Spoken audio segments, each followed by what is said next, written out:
Tondo, Maynila, lumaki si Mang Dolphy. Pero sa bahaging ito ng daang bakal sa Tondo pa rin, nakilala namin ang mga totoong naka-home along the Riles. Lahat sila nakikidalamhati sa pagpanaw ni Mang Dolphy. At kahit tanghaling tapat, naabutan kong nag-iinuman ang ilang mga kalalakihan dito.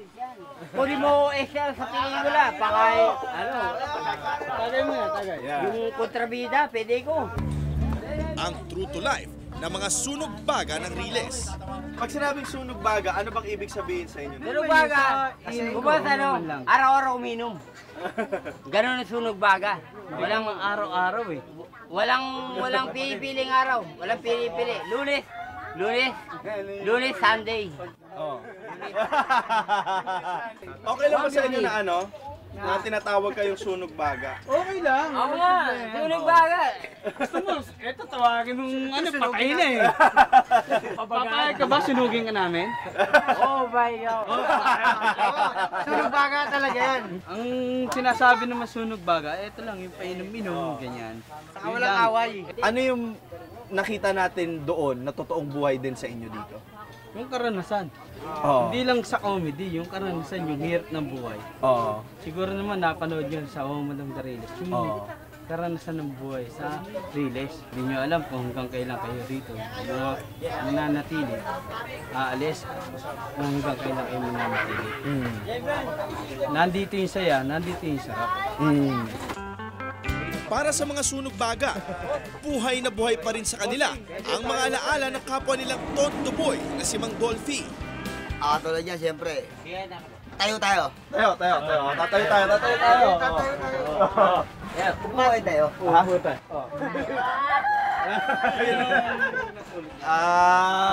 Ginagawa ko. Ano sabi ni Dolphy? Meron si Dolphy. Bakit? Umiiyak ka ba? Hindi.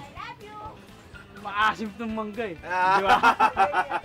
Diba? Tama. Kahit may tama na ang ilan sa kanila, may mensahe pa rin sila kay Pidol. Sa akin naman po, siyempre, di ba, patay na siya. Idol natin. Pero kahit paano, buhay pa po sa isipan namin yung tao. Kasi idol namin siya. Wala akong masasabi kundi the best siya. Yun. Mamimiss namin siya. Mamimiss ka namin. Comedy King. Yun lang po.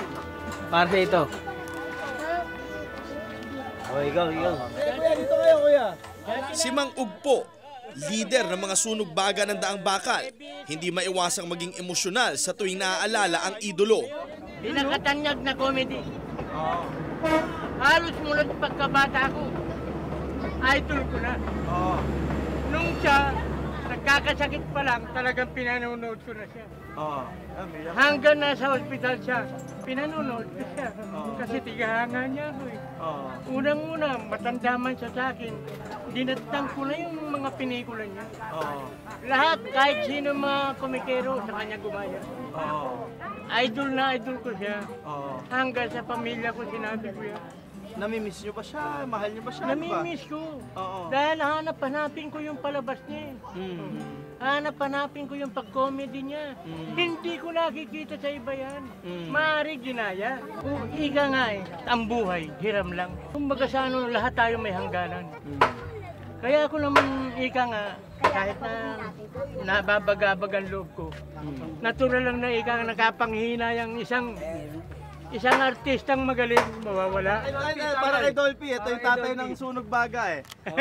Tayo lang, bago mo i-shot yan, para saan mo sinashot yan? Para kay Pidol, di ba? Eto, hindi man siya manginginom. Ako, galing ako sa sunog baga kahit papano. Alaga ko rin ang sarili ko dahil si Idol, hindi naman manginginom yan eh. Ha? Ngayon kami, lahat dito sunog baga. Ha? Pero hindi naman namin sinusunog lahat. Kailangan alagaan mo yung sarili mo. Salamat sa inyo. Idol! Dolphy! Okay.